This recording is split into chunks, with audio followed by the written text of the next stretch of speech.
Today we're going to discuss trade, tariffs, and inflation. One of the biggest fears for investors right now is the resurgence of inflation from adverse effects of Trump's potential trade policy.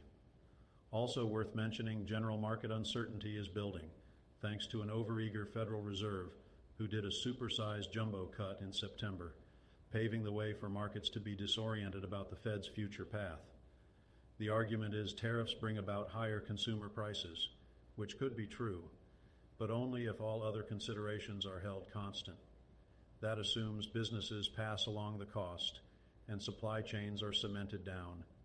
A tariff is a type of tax, so who will likely bear the brunt of that burden?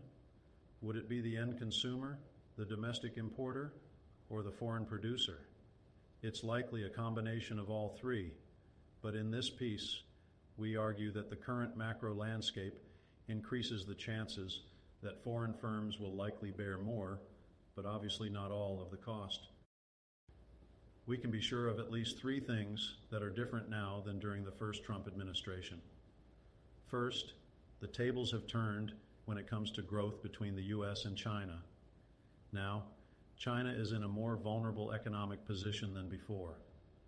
Their corporate and household debt burdens are much higher than in the U.S. Chinese consumer demand is softer, and their real estate market is floundering.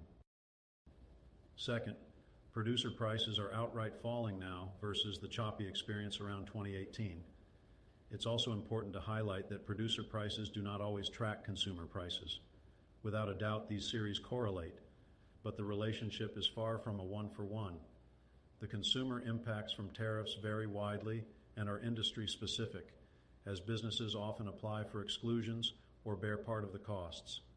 Consumer prices surprisingly decelerated down to 1.7% in late 2019 after businesses adjusted to the trade war with China. Third, trade deficits are narrower now. Because of reshoring and other factors, the deficit with China is the lowest since 2010 and significantly better than the depths of 2018.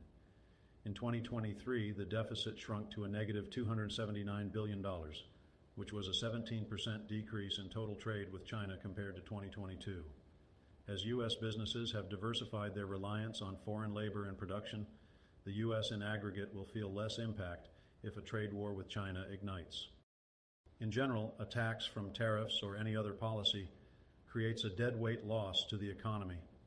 Businesses and consumers feel the impact. Employment typically shrinks, and our foreign trading partners often retaliate.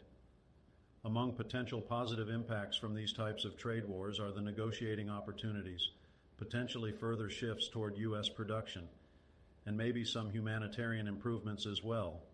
Perhaps trade threats could punish foreign businesses who exploit their workers with inhumane working conditions. We could hope the world becomes a safer and fairer place, even for workers in other parts of the globe. As it relates to the investment outlook, markets are right to have caution as we enter 2025. There are economic headwinds, but so far a stable consumer, looser Fed policy, and businesses planning to ramp up capital expenditures now that election uncertainty has lifted may keep supporting this market.